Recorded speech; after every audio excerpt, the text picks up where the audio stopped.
areas. We have rural, we have suburban, we have inner city areas. We have rural, we have suburban, we have inner city. And so it's not easy just to throw up fiber optic all over. And I always use my town as an example. I'm sure all of you know I live in Eden, New York. It is a rural suburban town. We do not have fiber in our town at all.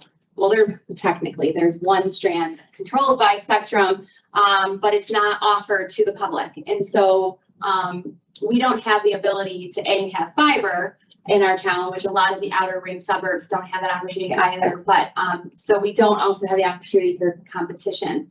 So ErieNet was developed and envisioned to show that it could bring underserved areas, unserved areas, connectivity.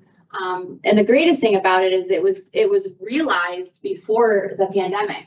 And once the pandemic hit in 2020, it became even more important than our region, and we were able to see what benefits it would bring real time. As you all know, that I can tell you again from my town, we had many people, school-age children, people trying to work from home, sitting in our town hall parking lot, sitting in the library parking lot, trying to get Wi-Fi so they could connect. So it was really a vision before even the biggest need, but then after it was really realized with the 2020 pandemic. So the county, executive and their team really knew that all of these objectives would be met if we were able to do this. And we were fortunate. This was going to be something the county was going to do anyway. Because of the pandemic, we were fortunate to get the American Rescue Plan funding to support this. So $34 million is building our initial 400 miles to promote these goals. Go on to the next. I don't remember what's next. So let's talk about our 2024 highlights. The 24 was an interesting year. So I came on board almost 2 years ago in May. And so I had about a half a year before 2024 hit. 2024 has been a year of building, but building you can't really see. We had a tremendous amount of make-ready construction done, which that is probably something, I was an expert in middle mile. Just joking, before I came, unlike Thomas, no, I'm joking. I was not at all. But make ready is basically most of our, about 90% of our construction is going to be done on poles, utility poles. NISAG, about half of those, and half of those will be done on National Grid. There is some small underground construction, mainly done here in the city, but most of it is done on poles. And there's a process called make ready, which is basically going to a pole and determining through engineering where our fiber will lay on that pole. If that pole's not ready for that fiber, what needs to be done. I'm sure I'm not being as technical as I can as I'm looking at the ECC technologies team. It's like, that's not it. And we have to get those poles ready. And that is not a process that's done overnight. And I can tell you it is very slow. There's a lot of parties involved. As you can imagine, there are many different utilities and other internet service providers that also have space on those poles. And the more technological our region becomes, the more people attached to those poles. Obviously, the more cumbersome it becomes to try and work our way onto these poles. So 2024, the big highlight, we have a little bit of make ready, is really, that is what we've been working on. And it's coordination and engineering and design and building up our operations to support that and paying people who need to be paid to do that work. So it's been a building year for sure.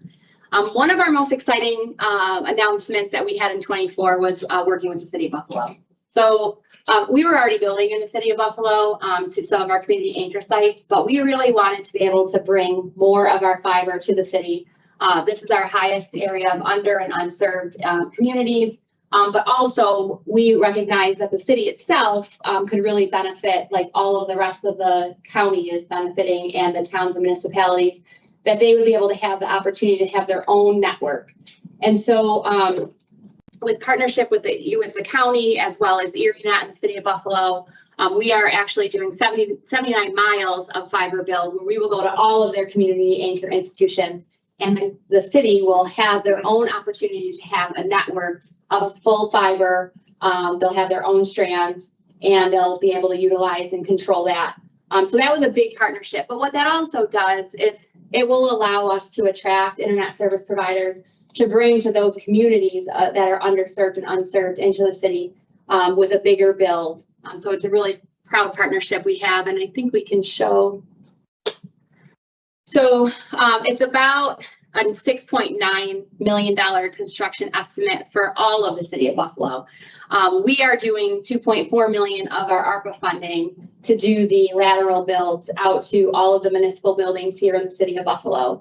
There'll be 45 fiber route miles, and the route miles, I don't know the difference between miles and route miles, but I feel like what they told me is sometimes it dips. So the fiber, you use a lot more fiber than the actual mile. These are street miles. Street miles, yeah. Strand miles. Strand miles, got it. So this is a super exciting project. Today we just announced Nolan Skipper from the city of Buffalo will also be a board member, and we'll be able to really help ErieNet grow, not just within their city, but in the region together. Another highlight I always like to bring up is our investments. So with ARPA funds, we were able to collect $34 million in one day. So it was really exciting. But what do we do with that money? We're not going to just sit in the bank. So we're allowed to do T-bills. And so that's what we've done. We've done very well in investments. All the way through the end of 24, we actually, in a year and a half, had a return of almost $2.4 million in just the T-bills.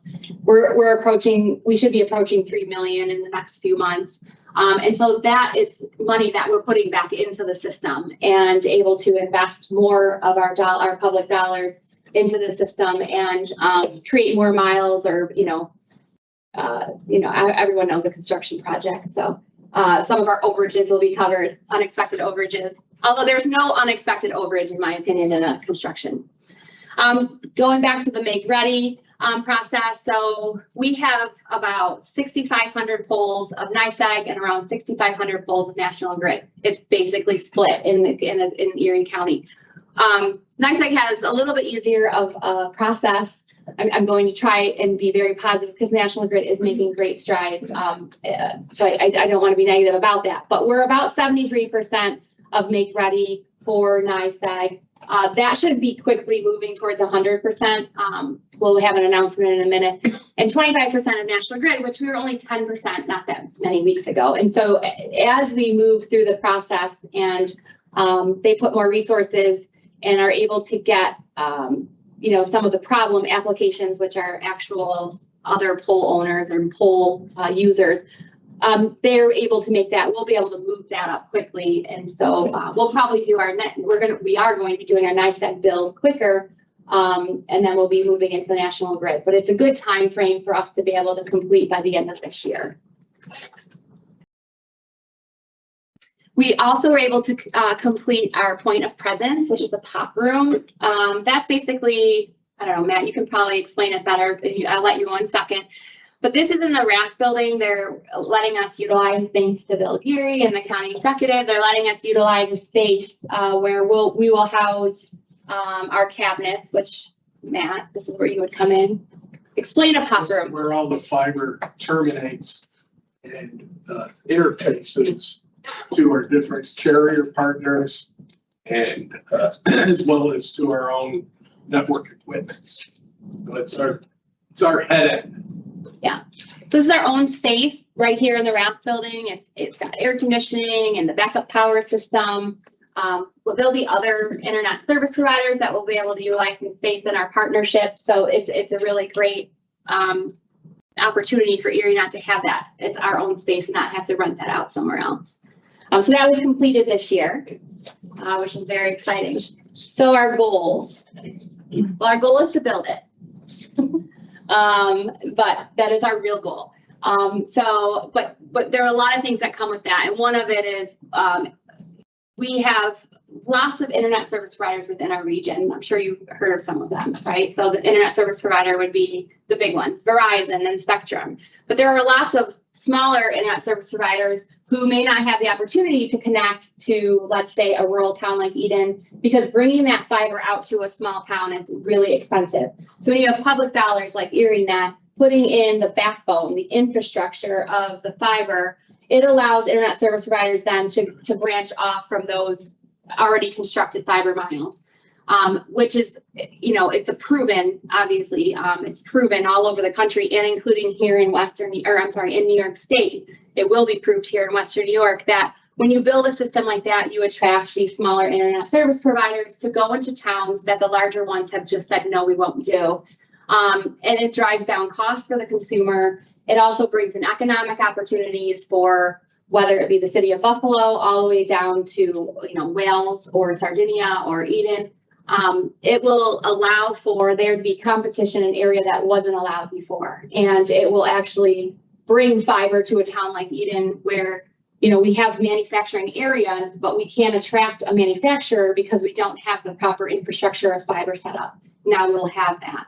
And so the Internet Service Provider Development Program is something we've been working on, but now that the system is coming for real, it's coming, you know, we're realizing it.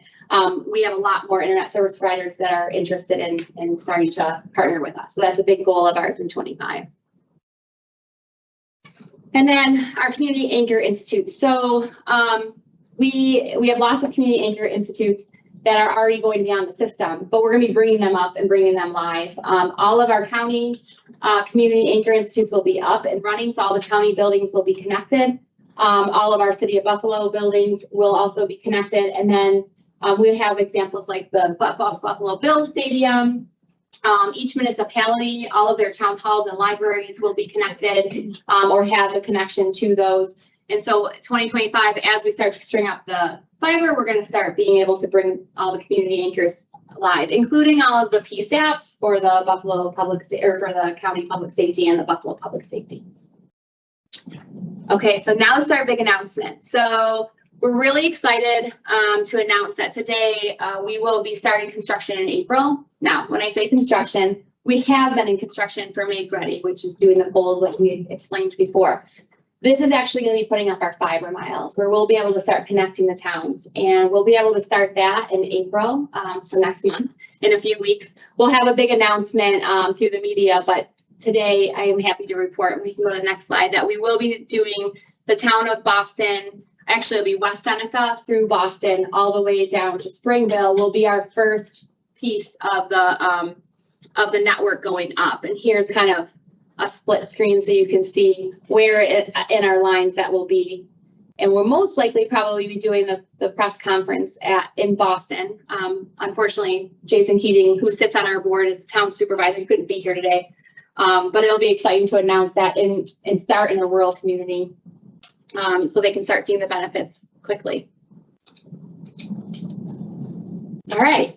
So that's all I have for ErieNet today. Before we move on to introductions, does anyone have any questions for me? There will be another presentation with our consultants with the ECC Technologies after this other one. They might be able to answer some of your questions. All right. Well, I would like to introduce Athena Hutchins, who's the Executive Director for NITEC, and Michael Finn, who's the Executive Director of GB at RTC. And the reason they're speaking today is I wanted to give an example of what our ErieNet network can do in the greater picture of other projects within Buffalo. And they're going to talk about a grant that we're partnering with them. What is it now? It's the RAISE grant now. Oh, the BUILD. Yeah. It used to be known as the federal RAISE grant, and now it's being switched to the BUILD grant. They have applied for it in the past and scored very high. But ErieNet is an example of how we can make that project even better and probably more cost effective. And I wanted you to be able to see how ErieNet, while it's not fully built and when it is built, we'll be able to partner with these types of organizations to make life easier for everybody. So welcome and thank you for coming.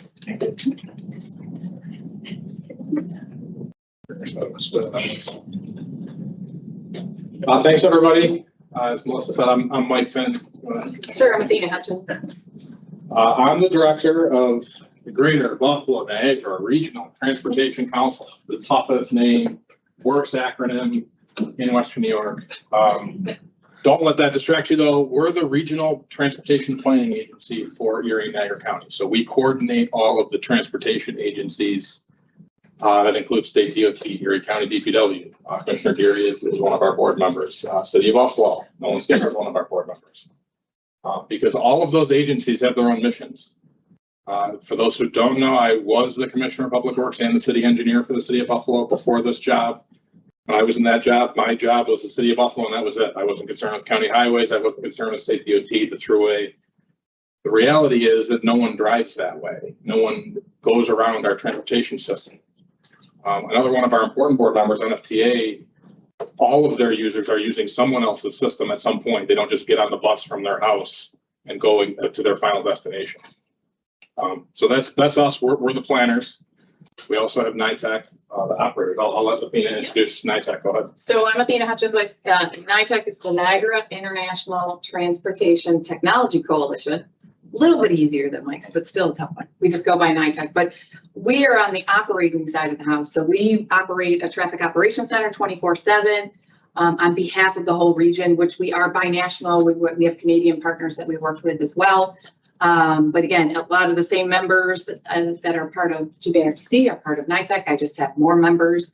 And we work with, we have 44 members that are part of us now in this region. Again, it's monitoring the roads and what's happening on the transportation network throughout the region.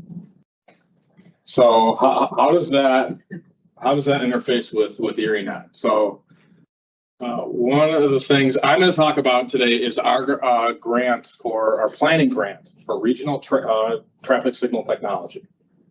And the way that interacts with ErieNet is the communication side. In order to get that right, you really need to have a good communication system. And that's how we can partner together. And I'll get into the details with that in a second. So I always like to start these presentations with, oh, I went too far. I shouldn't have taken them out. You were right, Bernie. Thank you. Thank great. What's the problem? Does anyone in here not have a problem with traffic signal coordination? If you don't have a problem with traffic signal coordination, raise your hand. Right. That's the reaction that I've gotten for most of my career, everywhere I've been, whether it's just working for the city, working in the region now. This has been covered a ton in the media, and it's a big pain point for most people that you talk to. And anytime I'm experiencing it anywhere in the region, it's not just a city thing, a county thing, a town thing. It's everywhere. What's the problem though? Why is that such a difficult thing to solve? The top reason is there's 33 different traffic signal owners in Erie and Niagara County. So it's not a situation where you just have one entity or a few entities who could easily work together. There's a state law that says when there's a county road, any signal on a county road is owned by the town or village that signal is in. So that creates a situation where state DOT has all their signals and they manage it, no problem. Cities have their signals and they're usually able to manage it because they're pretty contained. But then once you get out into the towns, each town owns their signals and the town highway superintendent is responsible for those along with all the other things that town highway superintendents have to do, the plowing, the road paving, and some of them have to do parks as well. So it's another thing on top of their core mission. And it tends to be something that they're not always thinking about all the time. The other main problem with it is travel patterns don't follow roadway jurisdictions. I would say that most of the people who got here today didn't just come on one road or probably don't live here like you could. You started on a town road, then went to a county road. Maybe you got onto the thruway, which is owned by the Thruway Authority, traveled downtown, got off on Elm Street. That's a state highway, state DOT. Got onto city streets. You're going over multiple jurisdictions of roadway. You as the roadway owner don't really care about who owns what. You just want to see it all work together. And that's what we're trying to accomplish out of this planning grant. Now I'm trying to do it too softly. There we go. So how do we solve it? It's relatively simple. There's three aspects of this planning grant that we're looking at. Technology, communications, and centralized operations and monitoring. The technology's out there, and I'll get into the details in a second, but traffic signals have evolved past from where they started with a mechanical clock system was how the first traffic signals operated. And they just said 60 seconds for this road, 90 seconds for this road, and they just kept running all day, all over. Now they operate more on a detection system where a main street can be green most of the time and the side street will be red until there's a car that comes. That works pretty well, but there's a lot more that we could do with technology. Communications is critical because traffic signals don't exist just by themselves. They exist in a series of other traffic signals. And I'm sure we've all experienced a situation where you get the green and immediately the next signal turns red. The communications helps to avoid that because that's how you can let the signals communicate with each other and communicate with the centralized operations and monitoring center, which is the other important part of it. That brings in the human aspect where there are actually people who are monitoring the system and can make adjustments when needed. Everyone's computer, everyone's phone, everyone's smartwatch, at some point it's got to be upgraded, reset. That's where the centralized operations and monitoring system comes into play. All right, so more details on the technology. I'm gonna sneak by and grab some water. Next time you're driving around and you're stopped at a red light, look up. You see a white candy cane looking thing at the top of the traffic signal pole, especially if you're in Amherst. Amherst and Tonawanda, every town-owned signal has a mile vision camera at this point. That's a mile vision camera. So the camera actually is at the bottom here, is facing down, looking at the whole intersection. And what it does is you program it with zones. So you can see at the bottom there's green outlines around each vehicle going through the intersection. When you program it with the zones, it can detect when there are cars present at each of the intersections. And at its simplest form, it can do what traffic signals do now. The main road stays green, the side street only becomes green when a car comes. At a really busy intersection, though, it can start to count those cars and make adjustments based on queue lengths that are forming and actually start to be dynamic in how it operates. So that it's not just saying the main road always gets a full minute and the side street only gets 30 seconds. If there's a huge backup on the side street, it can reverse that for a time period and then bring it back to where it belongs over time. It can also collect a ton of data, which is very useful to a planning organization like ours. It will count what time of day cars are passing through, how they turn, rights, lefts, U-turns, the classification of the vehicles. All that data is very useful to an organization like ours, so we can plan out how to better serve the transportation system in the future. Then the communications part. Like I said, that's where ErieNet comes in.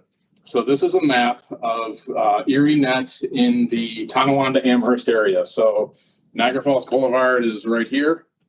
This is Maple and Brighton.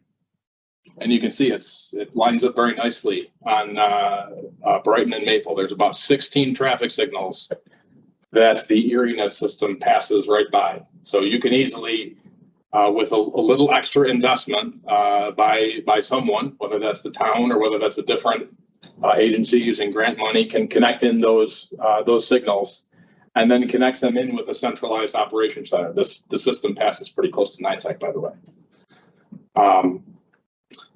So what do you do about all the signals, though? There's several dozen signals on here. What do you do about the ones that aren't directly connected?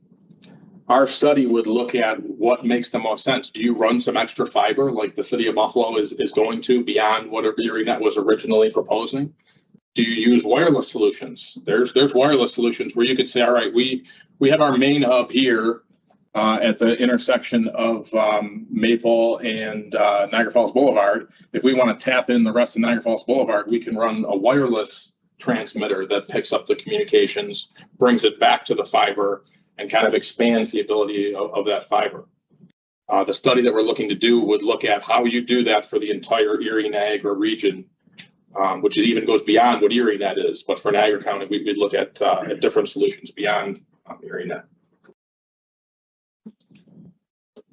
And then the centralized operations and monitoring center. That's a nice picture of NITEC's operations center. If you've never had the opportunity, talk to Athena. She loves to give tours. It's a super cool place where they are monitoring 24/7, 365 what's going on right now on the expressways. Primarily is their mission.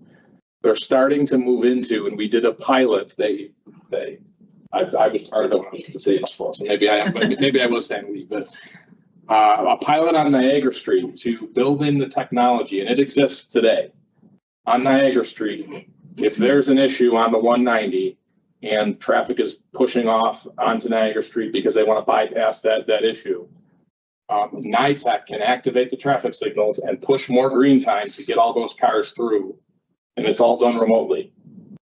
That system can be built out to the entire region. That was the first pilot. It took a long time, a lot of effort, a lot of patience, but we're there and we're confident that that can be done.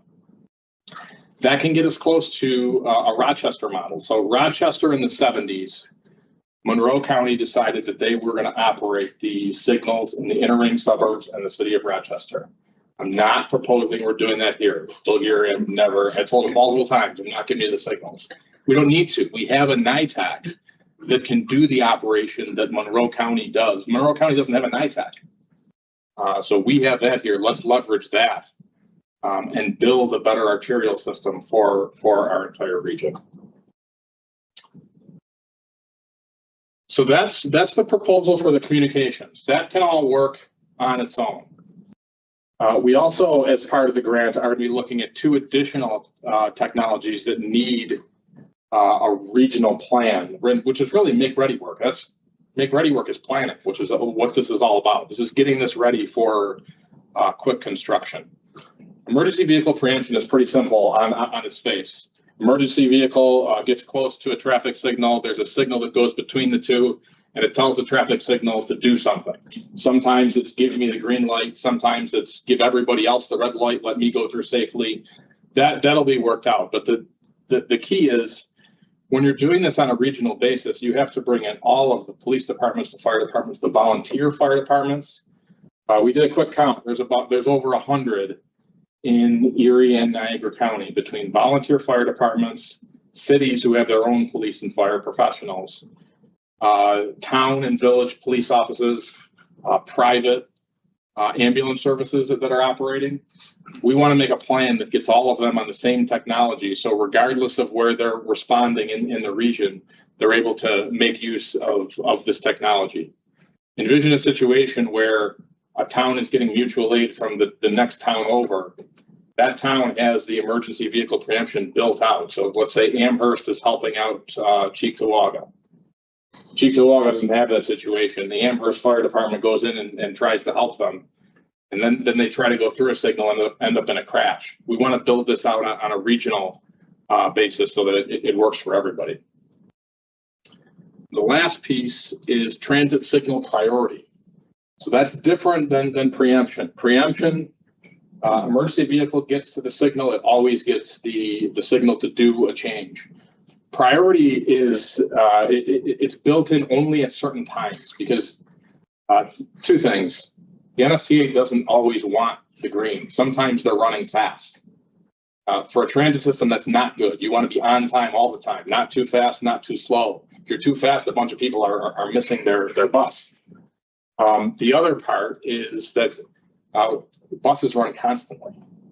So you can't have them giving the priority all the time. It's going to mess up the rest of the system. So what this study would do is look at what's that sweet spot for transit signal priority, where we're balancing making the transit system ultimately better, more efficient, but not gumming up the rest of the traffic in a way that is negative and that the community is not seeing as a positive. So that's the short story of the proposal that we have. We're going to pass out some one-pagers that we have as a take-home for you. There's some next steps that are listed in that. And right now, since we've applied for our grant and we are just kind of waiting to hear, we're just looking for more interested parties and more support for this idea. So if this is something that you think you're interested in, let us know, join our mailing list, tell people about it, talk about it at your next family gathering. Wouldn't this be cool that we could have this all over the region? And help us build a coalition who can build this out. And I will just mention a couple quick things, but we just, as part of a pilot on Niagara Street, transit signal priority. So that's our first corridor. It is live, it is working. It's live, it's working. It's in the test phase right now. So, but there's opportunities to expand that to other corridors. Bailey Ave with NFTA's project, for Bailey Ave, the bus rapid transit, there's opportunities to do that there. We just had a meeting just recently with DOT and NFTA to talk about, okay, you're gonna put all this equipment out on Bailey Ave. How are you going to communicate? So they're even starting to look at, is there opportunities to leverage some of this ErieNet to get that communication path instead of NFTA having to build fiber out themselves along that corridor. So those are just some examples of, I think, opportunities for partnerships in this region. And then part of the reason going after these grants are a lot of times you need to have a good plan. You're not going to get funding to implement things unless you have a good plan first. So we've put together various grants over the years. This latest one with Build is, okay, let's get a planning study done under this grant if we are selected. But then there's opportunity to go after other funding down the road, but you have to have this plan first. So I think that's a big key is, we're still waiting to hear if we can get that grant, but I think it's just something we're constantly going after because we know the need in the region for that. That's in my opinion. I think the reason ErieNet was successful because it started with a plan. You had the plan that was ready for the American Rescue Plan. Yeah. So. Well, thank you. And we have actually been meeting with NSTA on that example, and they were made aware of ErieNet through the NITEC annual conference, so that we presented at. So, yeah, there's lots of partnership opportunities. I wanted to give you that example. So thank you again, Athena and Mike, for coming. Next, I'd like to introduce our consultants, Matt Price and Corey Brown. They're going to give you a really cool, and the board, this is the first time our board's seeing it as well, but they're going to give you a really cool presentation on some of the software that we'll be using to monitor our fiber. Welcome. Well, it was really interesting listening to the transportation plan. I started out many years ago working for a sister organization, Genesee Transportation Council, and got my start in transportation. A lot of technology comes out of transportation. Along my career line, I had to kind of decide that I want to be a transportation engineer or a network engineer. Ended up a network engineer, but sometimes I rethink that. So we talked a lot about Make Ready and the significant investment that we make into paying our share of the costs to be on these public poles. Turns out Erie County has a lot of old poles and they're very dense. And so there's a lot of coordination to just get our 4 inches. But it's been the better part of a year, but we're breaking through the log jam, and we've had more challenges with National Grid, mainly because National Grid is all of the city of Buffalo. Their poles are the oldest and the most suspect condition, and becomes more expensive to deal with the Make Ready coordination. But again, 6,300 poles, 96 applications. The good news here is we have a weekly call, and all those poles pending grid approval have been approved. And so now we have 1,500 poles, which is about 60 miles that we can now launch our Make Ready construction contractors in the grid area of Erie County. And so that log jam is opening up. The 1962 poles and concurrence, that's where we've gotten through the poles and violations with grid. That's half the fight, but then we have to go and negotiate with Verizon and the other charter and the other attachers. And so this all takes time. And as Melissa said, we're about 25% through that whole approval process, although we just pushed probably another 10% through today. So next slide there, Courtney. NICEG is going better. We have about 73, actually today it's probably more like 75 or 80% of the Make Ready applications have come back to ErieNet. And that means we can now have our Make Ready contractors physically move the lines on the poles. In some cases, we replace poles, and that creates that space for us to put the fiber up. And again, we have 2/3 of the poles in construction, or 73% of the poles in construction. So where does that bring us now? Next slide. Again, in the NICEG area, our construction is is at the point now where we see NICEAG make ready complete, and poles license is at about 600. But there's 3,200 poles that are in construction, and those packages are now completing. And so we're finally at a point where we can start launching our fiber optic contractor, CLW, to start installing ErieNet fiber on the poles. And next slide for that. Well, I think, Melissa, you already showed that. It's that north-south corridor from West Seneca down to Springville. We'll be launching in April, kind of in the middle between town of Colden and town of Boston.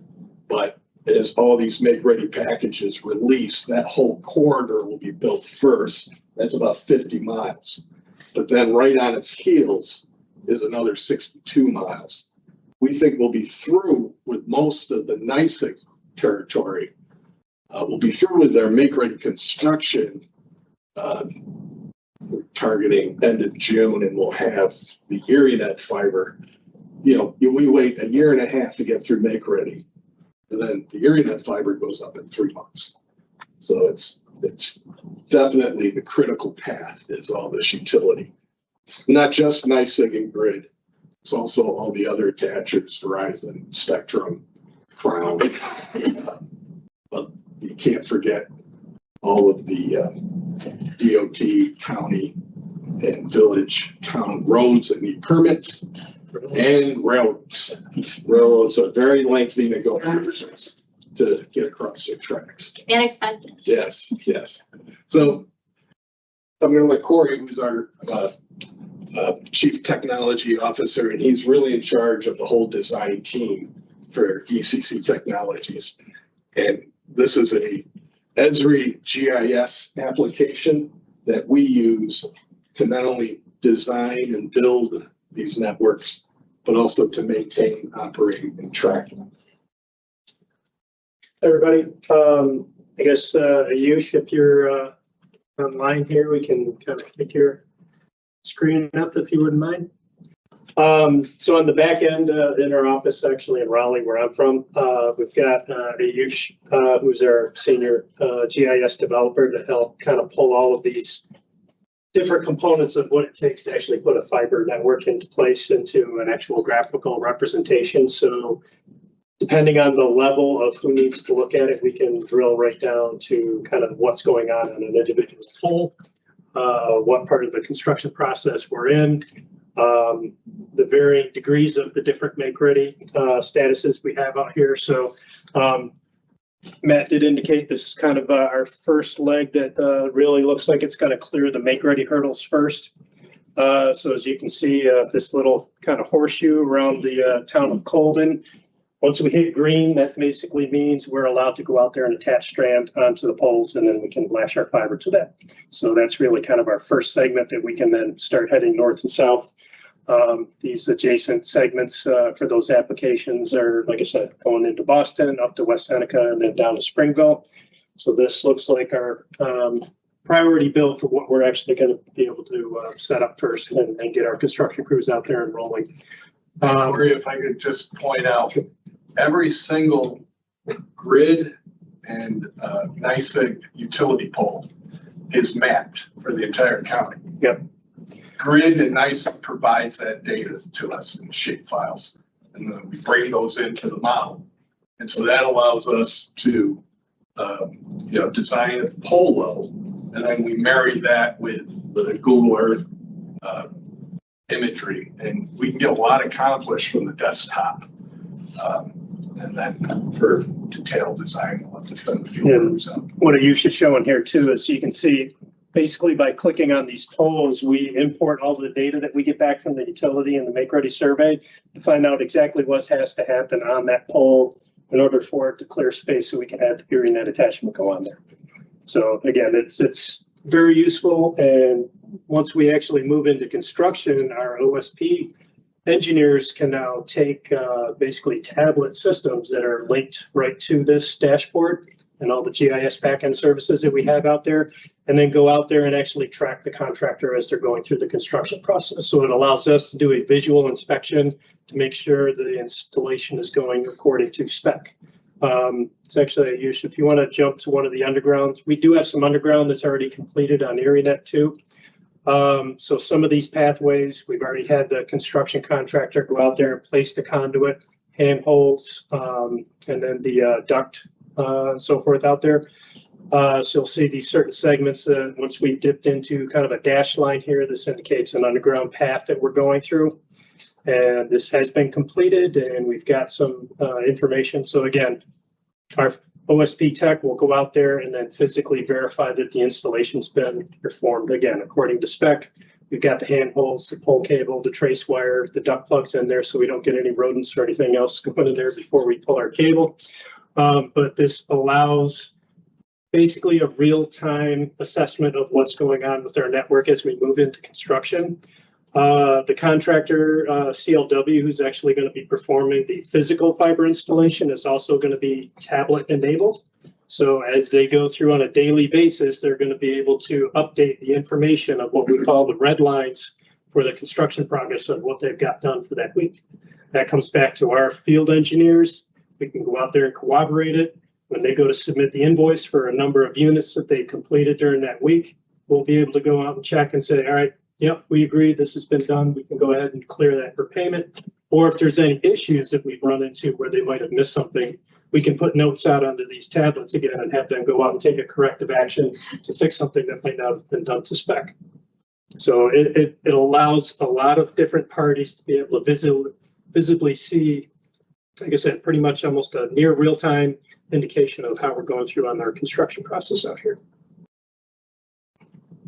I'd also add, after we're done building, we still use this tool for maintenance and operations, and we marry this GIS data with our fiber monitoring application, where we light every segment of the network. Will light some of ErieNet fiber so that we get constant metrics on the condition of that fiber, the dB loss, if there is a traffic accident that hit a pole, did it affect our fiber? Where did it, where's the break? It gives us within, meters or inches even of where that break is. So it allows us to react to repairs. And generally we have a 4-hour SLA, service level agreement, where we lose connectivity. We got to get that identified and prepared in 4 hours. So similar type of thing, as we release our segments for construction out there, it's all work order based, right? So the contractor will get that work order on their tablet. Same thing will happen when we go into operations and maintenance. Like you said, if we catch a fiber cut somewhere, we'll issue a work order that'll be assigned to the respective party out there to complete. And once that's done, again, our OSP folks go out there and verify that the repair has been performed accordingly, and then we can close that work order status. And again, it's all tracked on here, so we can get reporting metrics right out of this system as to how many work orders are open for any repair or damage functions that we might have on the network. And again, try to approve the SLA to make sure that we're conforming to our response time appropriately. That can all be logged in there as to how long it takes to close out a work order. And again, kind of going back into our street view here, the Yush was able to help the folks that are kind of sitting on the desktop side of things when our engineers aren't out in the field. Depending on obviously the date of the Google imagery, we can get at least a general idea of what's going on in that respective area by hitting the street view section on there. So again, it's all kind of relevant to the date of the Google Earth imagery we have out there, but it allows our engineers to make some assessments out there right from the desktop versus having to go out into the field if they need to. So this helps speed up the process of how we can get through these hurdles or issues out there a little quicker than trying to send somebody to the field every time when we have a question.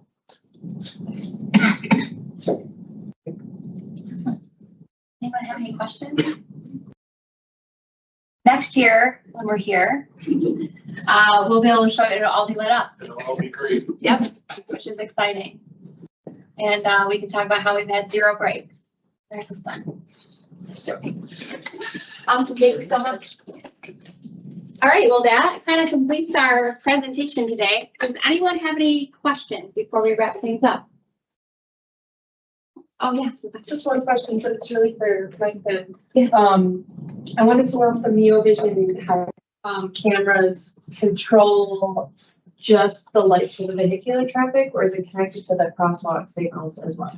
They can detect pedestrians. It's like a higher level of technology than is existing right now. But they are used, and we have used them successfully for counting and doing data collection for pedestrians, bicyclists, anything. But the ones that currently exist don't do that. It's sort of the next level.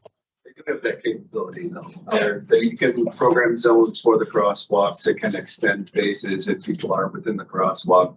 Same with bicycles, bicycle tracks on roadways. So it really has that technology can really improve travel for the vulnerable road user as well as vehicles. So essentially an investment in ErieNet is an investment in public safety in that regard. This is Mike Davis. He's our expert. in all Thank this you. stuff. I appreciate it. Great, thanks. Anything else? Well, I just want to take a second to thank everybody for coming today. This is a lot of information that I think is important that people are aware of. I cannot impress upon all of this group enough how much work goes in behind the scenes. We have a lot of our consultants here today. Our board works, just hour after hour on trying to assist us in the operations, our county partners, our partners in the state and federal government. They have been amazing, especially Assemblyman Rivera. So I'm happy that you could be here today as it helped us, our attorneys, our accountants. It's a lot. And this is going to be a great year for ErieNet. We're excited to finally get it lit up and have people realize all the work that we put into the last, well, for me, 2 years, but I know for HCC Technologies, 7 or 8 years, for the county, 7 or 8 years. It's a vision that we're going to actually get to see realized, which is really exciting. So I thank all of you for being a part of it. And like I said, next year, I look forward to showing you that same monitoring system with it lit up, and then hopefully we'll be partnering with some planning grants and some real-time grant funding out there to help other entities. Thank you. All right, and Courtney, thank you, because she did all this magic. I don't know how she does that.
I had a long animal.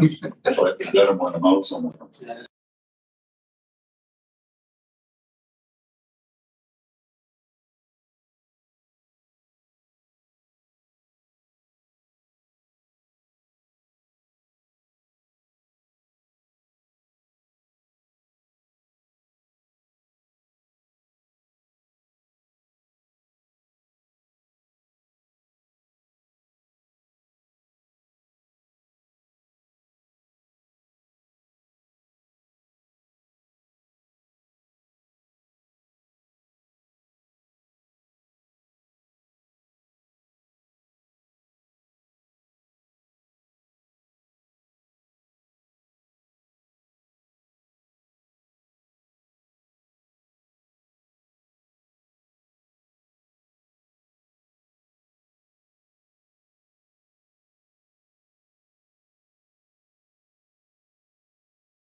You guys ready to get started? There it is. Okay. So I'd like to call to order the meeting of the Board of Directors of the ErieNet Local Development Corporation. Today is March 18th. It's 5. Time now is time from 2:36. 2:30. And I'll do a quick roll. Read here, Gary Sol, here, Castle, Mark Cornell, Present. Don Spears, Here. Elizabeth Reese, Don Mills here. Records show that Legislator Gilmore is absent, and also Mark Meyer is absent. Also, Jason Key is absent. Nonetheless, we do have a forum in the room. We are joined by members of ECC, our consultant, I got it, and Bob Murray from Harris Beach. And today we're also joined by John Skipper, our newest board member. We'll be in here today. Like, welcome you. Any words? No. Just for anyone that doesn't know, I'm City Buffalo, Deputy Commissioner in Public Works, or City Hall, been there just over 5 years. Oh, I'm glad to have you. You're long awaited. Moving along with the agenda, I'd like to take a motion to approve the minutes from February's meeting. We have one adjustment. Oh, sorry. Sure. Motion. I'll second. Mary Freed, Jeremy Phil.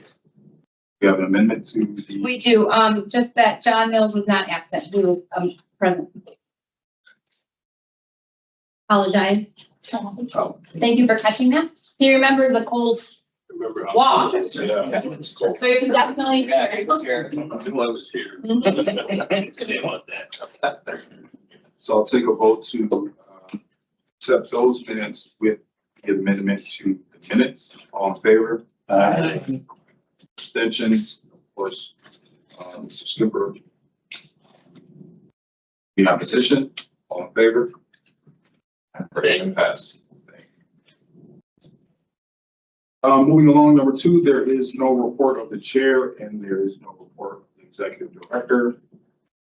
The reason being, we just gave you one, and Matt, and just so you know, Matt Kreider, did provide the ETC report, which is in there for you to read at your pleasure. Okay, so next up, we will have a report of the Audit and Finance Committee by Chair Mark Cornell. Certainly. So we met earlier today to discuss the audited financial statements. This is the first full real year of audited financials, not with Parkle, so we're able to complete those.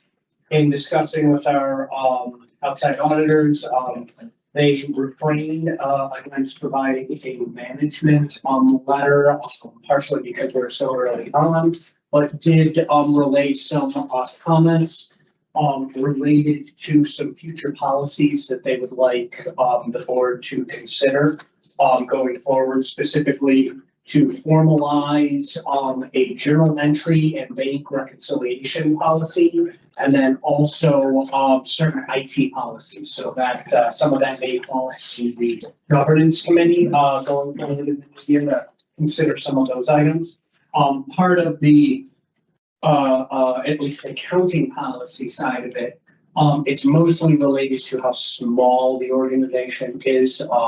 There sometimes isn't the ability to have the segregation of duties that other organizations might have. But when you have a staff of 2 people, it's particularly difficult to segregate those duties. So they gave us a clean opinion, which is not unsurprising. Basically, funds are moving through where everything, for the most part, every dollar that we are spending is turning into an asset at this point, because we haven't officially begun construction, so there's no real depreciation of those assets or capitalization at this point. So there really isn't a whole lot in the financial statements outside of, that to discuss, I know Missy has mentioned, the amount of, interest earnings, which, are noted in here where for 2024, we, brought in a hair under $1.4 million of investment earnings. Ultimately, we're looking at about $2.4 million, I think, total, that you Or north of mentioned. that now, but yeah. Yeah, approximately. I mean, that is all money that is able to be reinvested both in the construction project that is ErieNet, but also maintaining operations as we go forward. So our committee, after discussing the audited financials with Treasurer Malecki, we voted and approved a motion to refer the 2024 ErieNet financial statements to the full board for approval and ultimately submission to the ABO via parents.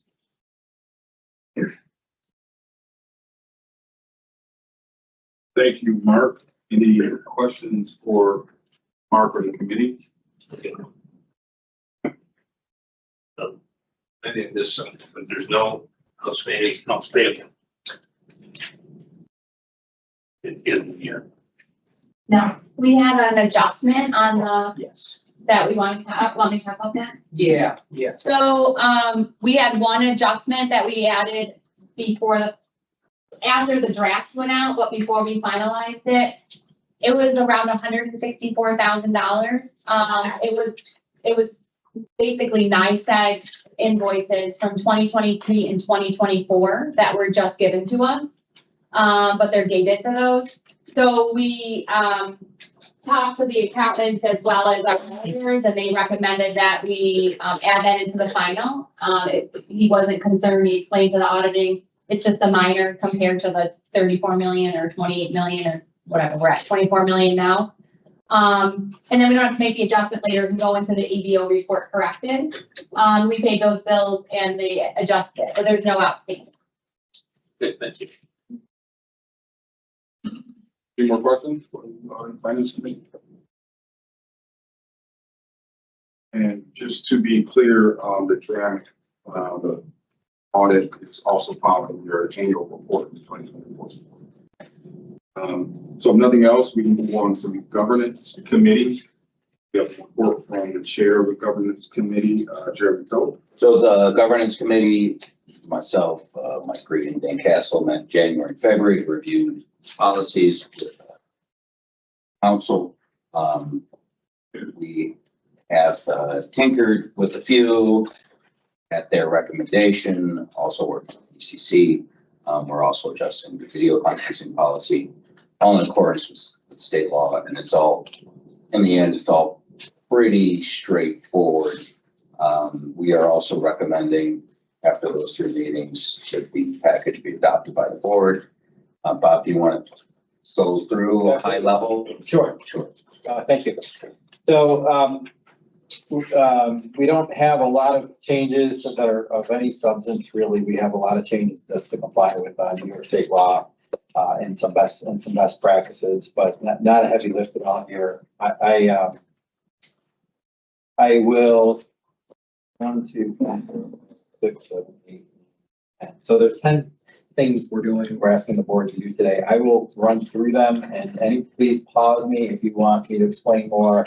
And I can certainly direct you to the policy. All the policies and everything I'm talking about is in the package. It's a little difficult to thumb through it, but at the highest levels, I can assure nothing is substantive or in depth. Where we really got to do the Washington Governance Committee did a nice job the last 2 meetings vetting changes. So our first change here is we're amending and restating the corporation's. This is important to you. The corporation indemnification policies. It's a completely non-substantive change. I'm only inserting that where this policy is required under the bylaws, and I'm inserting and under section 2824 1F of the public authority law. It's an annoying lawyer change, but it's precise now. The second policy we're changing is, we're amending is the corporation's current sexual harassment policy. We've We are adopting all of New York State's recommended changes to a form policy. Our labor lawyers have reviewed it. They said, don't tinker with it, just pass what the state's asking. So before us today is amendment stated, New York State required sexual harassment prevention policy in its entirety. The next policy we're amending is the corporation's current freedom of information law. New York State passed a law at the end of 2024 requiring under the freedom of information law that all municipalities and entities that are covered by this law insert a provision that requires notification be given to a current employee or a prior employee when and if the corporation is going to release that person's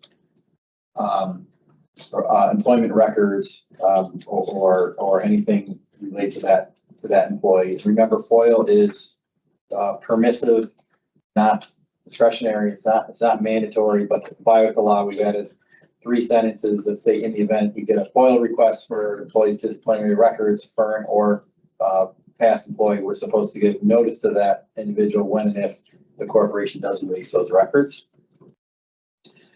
The next policy we're amending is it's a business policy, not a legal policy, but it's the heart of what this corporation does. It's the company's customer proposal policies. Really, the changes are really business changes. They're not legal changes to make this policy work better and more applicable. The biggest change, well, again, not a huge change, but what the governance committee wanted some clarity on was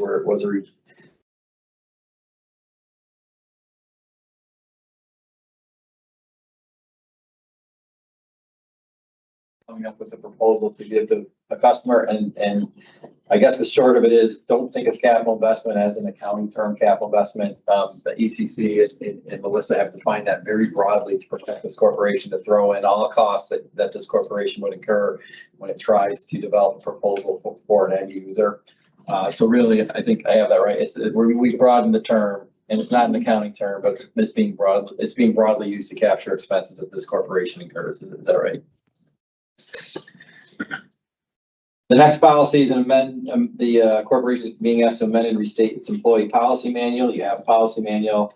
The labor lawyers in my law firm reviewed the existing policy and have made several changes to it, updating it to comply with New York State law. That's various rules and regulations that were put in place over the course of the year. So this policy now complies with New York State labor law.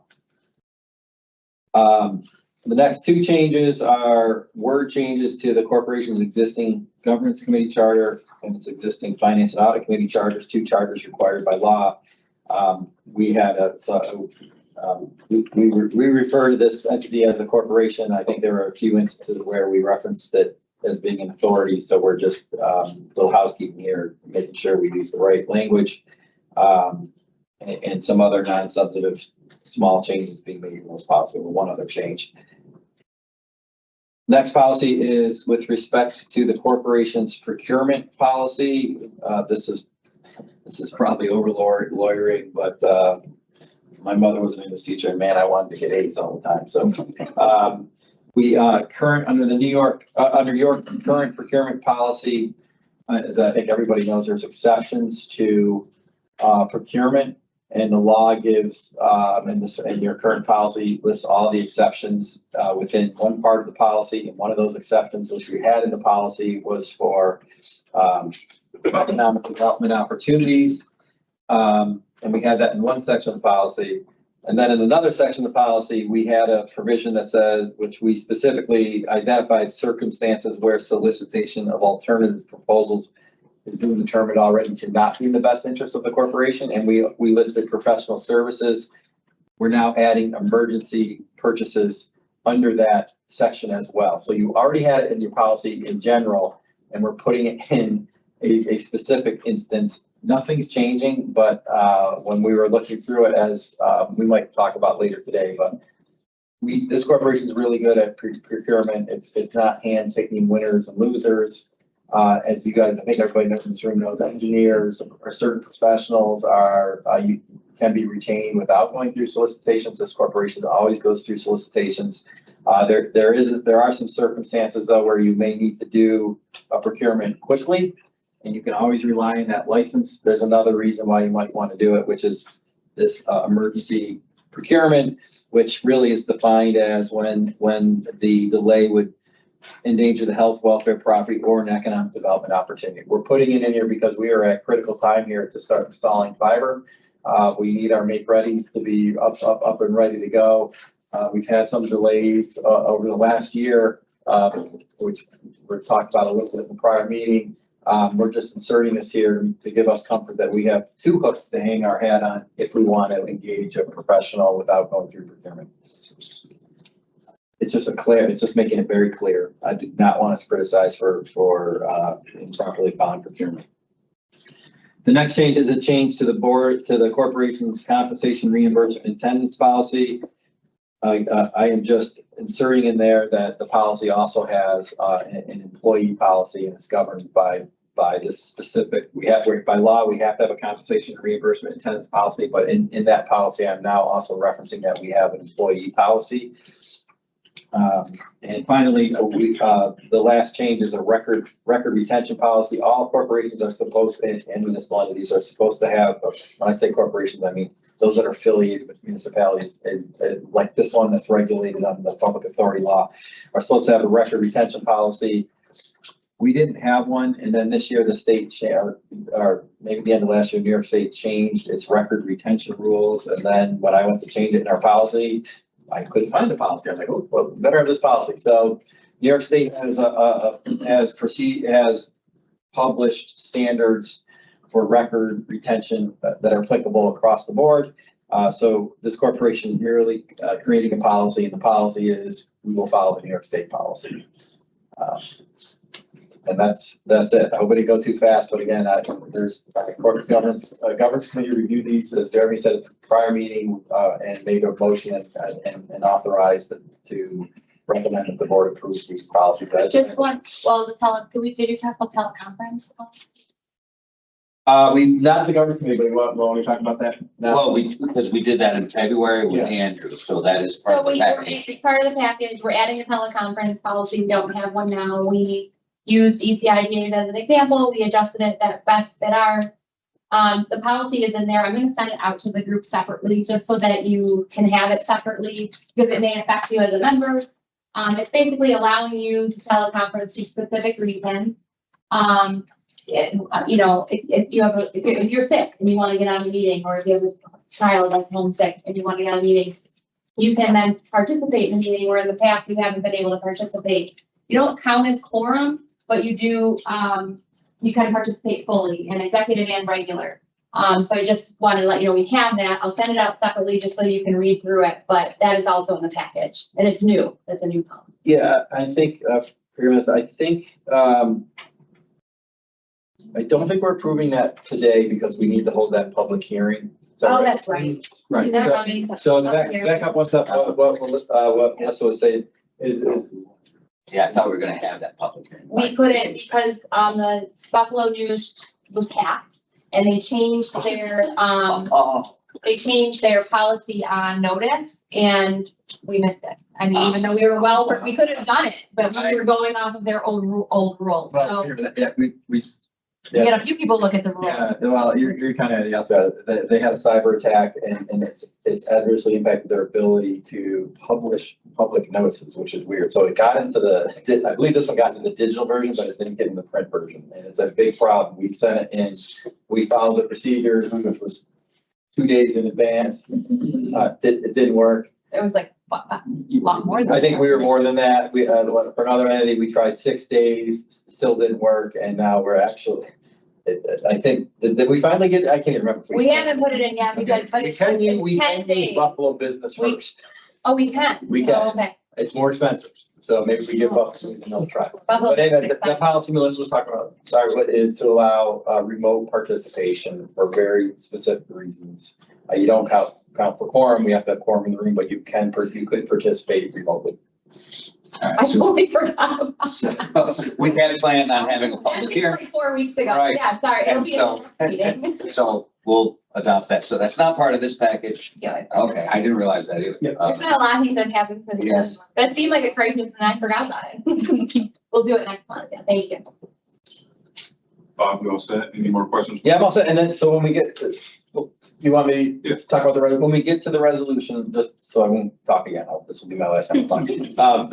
When Thomas presents the resolution to the board, with one of the many things this corporation is doing is it's going to approve all these changes. There's only 2 policies. We don't have them in front of you because we didn't make any changes that you absolutely have to approve on an annual basis. That's your investment policy and your property disposition policies. We're approving those as well, but we made no changes, and there's no other changes to any of those policies. Thanks, Bob. Any questions for Bob before we move on? We discuss the board evaluations. So, sure, we talked about it briefly. They're in the governance committee's packet. Are they in the packet for the? Oh, they in the, you can see them. I mean, nothing, particularly noteworthy from the governance committees. I have no worry. One person did not fill it out. Well, I was gonna say it only took 3 reminders for me to fill it out. So I think it's pretty good. It might be Tim. It might be Tim who's not in those. Unless somebody can do it. Unless you want to come back. No, I did. It just took 3 reminders. Sorry, keep going. So unless there's any questions about the evaluations, which are in your packet, governance committee's done. Thank you, Chair Scope. Moving on in our agenda, there's no unfinished business, there is no new business, so we'll dive right into the resolutions. Before we do resolution 2025-4, which is captured in your annual report, just like to acknowledge Melissa and Courtney for the hard work they did to pull this whole thing together and doing all of the events today. So we would just give them a round of applause.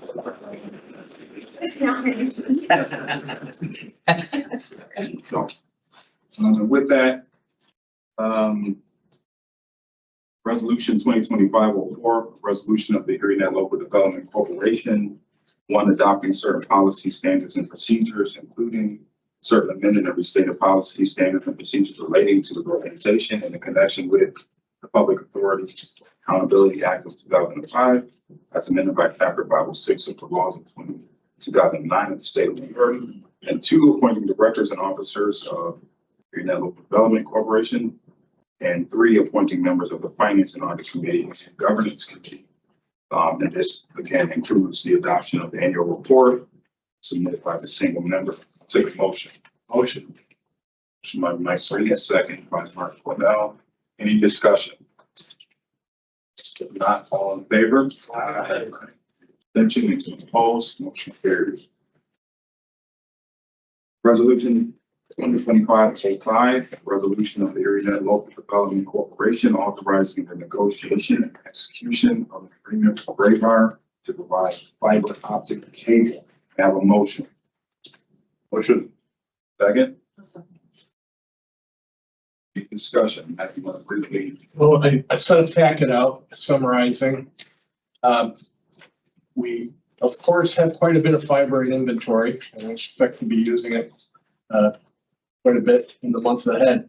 We needed a specialized type of cable. It's called a ribbon cable. It's a high strand count, and it's for really in order for us to maximize conduit space coming in and out of the raft. So we needed to get that ordered right away. So perhaps if we had had our emergency spend policy in place, that we might have ordered it a little sooner. But we will be looking to issue it. If the resolution goes forward, we'll be ordering that ribbon cable this week. And where are you delivering it? I was thinking his home address. He didn't like the address. He won't tell me. Same company. It could end up there. You should. I think as long as Mr. Geary's all right with us, maybe a little bit more product. He complains about it every single day. Yeah, well, we're gonna get rid of some. We're gonna get rid of some of it. So we needed that extra. The good news is we didn't order all the fiber cable we needed back then because we had completed all of our route design and that. So we only ordered like 1.5 million out of the 2 million authorized spend. So this extra amount of cable still falls within the original board spend authorization. but it's a new procurement and it's $190,000 of cable. Any questions for Matt? Take it to a vote, all in favor? Aye. Any opposed, any extension? Motion carries. Lastly, resolution 2025-06, resolution of the ErieNet Local Development Corporation authorizing one expenditure of additional funds not to exceed $45,100 pursuant to that certain by between corporation and GS companies in furtherance of the completion of certain professional engineering services, and to the negotiation and execution of an amendment to the agreement between ErieNet LLC and GS to contemplate the additional authorized expenditure. May I have a motion? Motion. Second. Second. Discussion. So again, DDS is our professional engineer for state DOT throughway permits. Any new permitting, we're issuing to Luck Grove because we did a different RFP earlier in the year and Luck Grove has some better rates. So new permits are going to Luck Grove, but within DDS's contract, they're allowed an extra when DOT requires a detailed maintenance protection of traffic plan. And they have the permit completed, but they have to add the traffic protection plan. We don't want to start that permit all over again with a different engineer. They're carrying, it's really $60,000 in new work. We have a balance of $15,000. So the net new spend is $45,000. And that's what we're asking authorization for. Any questions for Matt? Hearing none, all in favor? Again, those permits are essential for us to evidence to the electric utilities so that we can proceed with the make-ready construction. So it's all the time is of the essence. With that, any opposed, any abstentions? Motion carries. When is our next meeting? I know it's hard to believe, but it's on the bottom here, but it's the 15th. Okay, next meeting is April 15th, 2025. Again, voting Mr. Spicker. Motion to adjourn. Motion. You're winning. Second. One point, on all this. Bob, I'm seeing the acknowledgements of fiduciary duties and responsibilities. I don't know if that was discussed by anyone. Everyone needs this. Everybody, yeah, thank you. So, do we have those? Are they in here that people could, how do we handle those?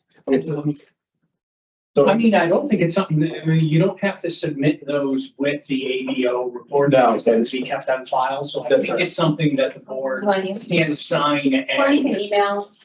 get from everybody for next meeting, but I just wanted to make. Yeah, sure no. everyone was aware. No, thank you. Great point. So when you all became board members, you all signed it down, responsibilities. It's good practice for you to read them again and sign them, and of course, we will keep them in the corporation records. I guess if you want to rip it out of your board package, you can sign it here. Or Well, now you can bring us to the next meeting and then we'll give you like 7 reminders. All right. All in favor of adjourning? Bye. All right. So adjourned. Thank you. Thank you.